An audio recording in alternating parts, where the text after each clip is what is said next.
Bonjour, bienvenue dans ce nouveau Moment Salut. Aujourd'hui, nous allons parler de la notion de nouvelle créature. Donc la dernière fois, nous avions vu la notion de la nouvelle naissance, donc ce qui nous permet justement de devenir une nouvelle créature. Et aujourd'hui, nous allons définir ce que c'est qu'une nouvelle créature. Donc nous allons faire qu'effleurer ce sujet, parce que c'est un sujet qui demande beaucoup de temps. Et je vous invite vraiment à aller dans la description de la vidéo, il y a une prêche complète à ce sujet si vous voulez regarder. Un sermon du pasteur Anderson qui est vraiment complet. Et aujourd'hui, nous allons effleurer ce sujet. Donc lisons pour commencer 2 Corinthiens chapitre 5 au verset 17, qui est un célèbre verset, qui nous dit « Par conséquent, si quelqu'un est en Christ, il est une nouvelle créature, les choses anciennes sont passées, voici, toutes choses sont devenues nouvelles. » Donc il y a cette notion de nouvelle créature dans ce verset, et la Bible nous dit « Les choses anciennes sont passées, voici, toutes choses sont devenues nouvelles. » Donc une nouvelle créature est une personne sauvée. Une personne qui est passée par la nouvelle naissance, par la foi en Jésus-Christ. Donc c'est une personne qui est sauvée.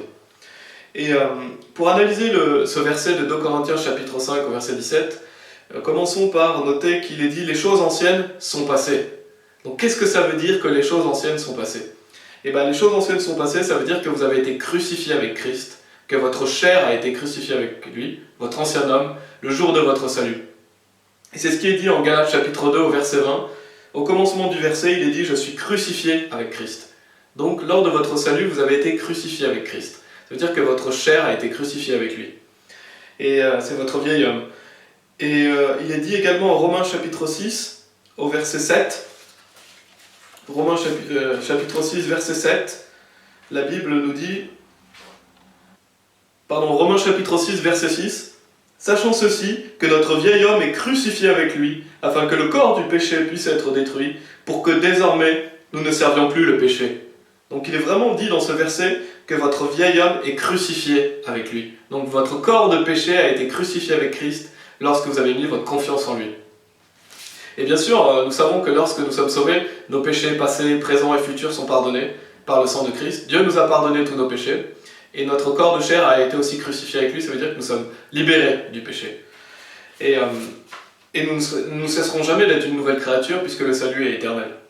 Donc les choses anciennes sont passées, ça ne signifie absolument pas, et on entend souvent malheureusement par les faux prophètes, les calvinistes, plein de faux prophètes qui répandent leur fausse doctrine, et qui disent « Oh, les choses anciennes sont passées », ça veut dire « Voilà, vous avez arrêté de boire, vous avez arrêté de fumer, vous avez arrêté tous vos péchés, tout va bien maintenant, vous avez changé de vie, les choses anciennes sont passées. » Et ça c'est vraiment blasphématoire, c'est vraiment une hérésie. Pourquoi? Parce que ce sont des œuvres. Arrêter de pécher, arrêter de boire, changer de vie, tout ça c'est des œuvres. La repentance des péchés, c'est une œuvre. Or, nous ne sommes pas sauvés par les œuvres, mais par la grâce de Dieu. La Bible nous dit par conséquent, nous concluons qu'un homme est justifié par la foi sans les actions de la loi, donc sans les œuvres. Donc nous sommes sauvés sans les œuvres, mais par la foi. Donc de dire que c'est que j'ai changé de vie, c'est que j'ai arrêté de pécher, c'est ça, les choses anciennes sont passées, ben, c'est une hérésie. Et d'ailleurs en 1 Jean chapitre 1 au verset 10, il nous est dit « Si nous disons que nous n'avons pas péché, nous faisons de lui un menteur, et sa parole n'est pas en nous. » Donc on ne peut pas dire qu'on a arrêté de pécher, c'est faux. Et donc qu'est-ce que ça signifie, les choses anciennes sont passées? Ça signifie que vous avez été crucifié avec Christ le jour de votre salut, votre chair a été crucifiée avec lui. Et ça signifie aussi que votre croyance a changé. Parce que vous êtes passé par exemple de la foi dans vos œuvres, ou dans votre foi dans une fausse religion, ou votre foi mal placée, en la foi en Jésus-Christ. Donc ça c'est ce qu'on appelle la repentance, le rejet de Jésus-Christ, ou la foi dans une mauvaise chose, à la foi en notre Seigneur Jésus-Christ. Et bien c'est ça aussi, les choses anciennes sont passées, parce que votre croyance a changé, et vous n'arrêterez jamais de croire en Jésus-Christ, puisque vous êtes un enfant de Dieu. Donc voilà ce que signifie les choses anciennes sont passées. Maintenant la Bible nous dit aussi, voici toutes choses sont devenues nouvelles. Et notez qu'il est intéressant de voir qu'il est dit toutes choses sont devenues nouvelles. C'est pas certaines choses, c'est pas quelque chose, c'est absolument tout.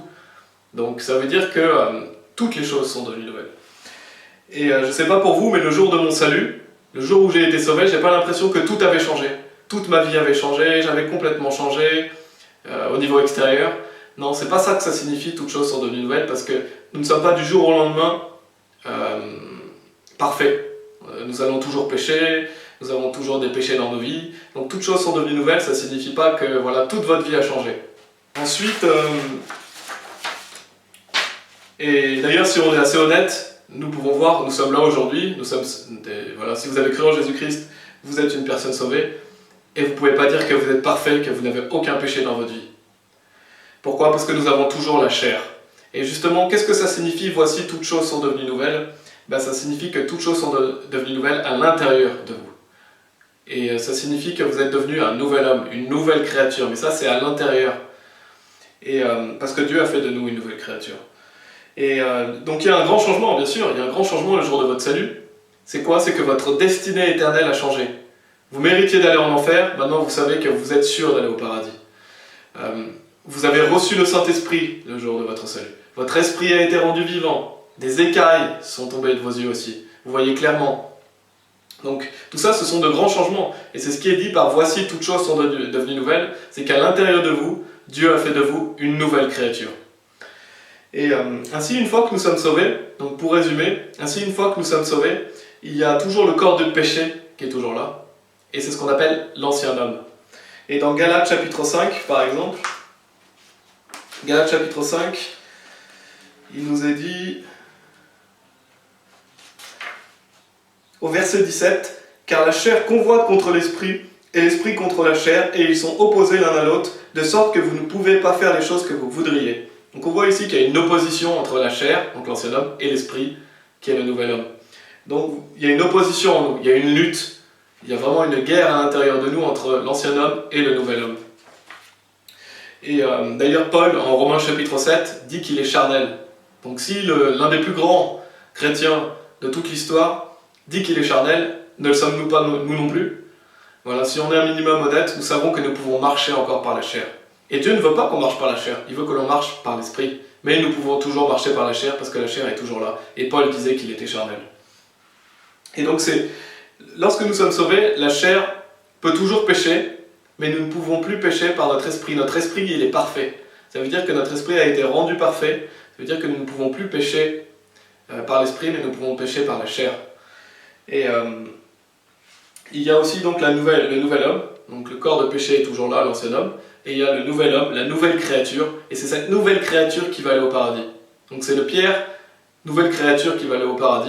Alors c'est celui qui a été fait, qui a été rendu nouveau par la foi en Jésus-Christ. Et vous avez par exemple Colossiens chapitre 3, Éphésiens chapitre 4, qui parle de cette notion de nouvel homme, ancien homme. La Bible nous dit de rejeter l'ancien homme et de revêtir le nouvel homme. Et elle nous explique bien qu'un chrétien sauvé peut très bien avoir des péchés dans sa vie. Et en Colossiens 3, Éphésiens 4, il est mention de cela. Et donc ça montre que nous pouvons marcher par la chair une fois que nous sommes sauvés. C'est pourquoi beaucoup de gens sauvés ne vont pas à l'église, beaucoup de gens sauvés ne marchent pas avec Dieu parce qu'ils marchent par la chair. Et Dieu nous dit de ne pas marcher par la chair pour ne pas accomplir les convoitises justement de la chair. Il nous dit de marcher par l'esprit. Parce que si nous marchons par l'esprit, nous allons servir Dieu, nous allons aller à l'église, nous allons aller partager cette bonne nouvelle. Mais ce n'est pas automatique. Une personne sauvée ne va pas aller automatiquement faire des bonnes œuvres. Et ça, c'est une hérésie complète du calvinisme. C'est absolument abominable ce qu'ils disent, parce qu'ils vous font croire que quand vous êtes sauvé, voici, toutes choses sont devenues nouvelles dans le sens où toute votre vie va changer, maintenant toutes vos pensées vont être tournées vers Dieu, si vous vivez encore dans le péché, c'est que vous n'êtes pas vraiment sauvé. Tout ça, c'est des hérésies. Il ne faut absolument pas écouter ce que disent ces gens-là. Pourquoi? Parce que la Bible nous dit clairement qu'on peut marcher par la chair, ou on peut marcher par l'esprit. Donc ça veut dire qu'un chrétien sauvé peut marcher par la chair. Et Dieu nous invite à marcher par l'esprit, justement. Et Paul nous disait clairement qu'il était charnel. Donc ce faux prophète de Paul Washer, qui dit qu'un chrétien charnel, ça n'existe pas, et bien pourtant Paul, l'apôtre, dit qu'il était charnel lui-même. Donc Paul Washer est un faux prophète, c'est un menteur. Il ne faut absolument pas écouter ses enseignements. Et d'ailleurs, n'écoutez aucun enseignement d'un calviniste, parce que le calvinisme est une hérésie de damnation. Et de dire qu'une personne sauvée va automatiquement faire des bonnes œuvres, c'est une hérésie. Parce qu'une personne sauvée peut marcher par la chair, et dans ces cas-là, elle va pécher. On ne va pas pouvoir voir extérieurement qu'elle est sauvée. Pourtant, à l'intérieur d'elle, elle est une nouvelle créature. Et elle peut marcher par l'esprit. Et si elle marche par l'esprit, alors nous pourrons voir qu'elle fait des œuvres, nous pourrons voir qu'elle fait des choses pour Dieu. Mais c'est à l'intérieur que la nouvelle créature est. Donc en conclusion, le changement il est intérieur. Donc dans 2 Corinthiens chapitre 5 au verset 17, voici, les choses anciennes sont passées, voici toutes choses sont devenues nouvelles. Ça veut dire qu'à l'intérieur de nous, Dieu a fait de nous une nouvelle créature qui a été créée par Dieu, qui est sans péché et qui est parfaite. Et Paul nous disait qu'il était charnel. Donc il est possible pour un chrétien sauvé de marcher par la chair, mais son esprit est parfait. Et bien sûr, je ne vous dis pas de ne pas faire de bonnes œuvres. Bien sûr, je vous invite à faire des bonnes œuvres. Et Dieu, vraiment, nous met l'accent là-dessus et nous dit qu'une fois qu'on est sauvé, nous devons pratiquer les bonnes œuvres. Par exemple, Éphésiens chapitre 2 au verset 10, il est mention de cela. Mais il mentionne cela dans tout le Nouveau Testament, qu'une fois que vous êtes sauvés, Dieu veut que vous puissiez marcher avec lui. Et ça, c'est pas automatique, ça demande des efforts. Tous les jours, nous devons prendre la décision de revêtir le nouvel homme. Comme un vêtement, tous les jours, nous devons revêtir le nouvel homme et rejeter l'ancien homme. Et si vous ne rejetez pas l'ancien homme, si vous marchez par la chair, alors vous allez pécher. Et si vous marchez par l'esprit, si vous marchez dans la nouvelle créature, dans le nouvel homme que Dieu a créé, alors vous allez servir Dieu et vous allez être plaisant à Dieu. Et donc, à l'intérieur de nous, lorsque nous sommes sauvés, nous avons une double nature, l'ancien homme et le nouvel homme. Et c'est ce que signifie 2 Corinthiens chapitre 5, verset 17. Et c'est ça, cette notion de nouvelle créature.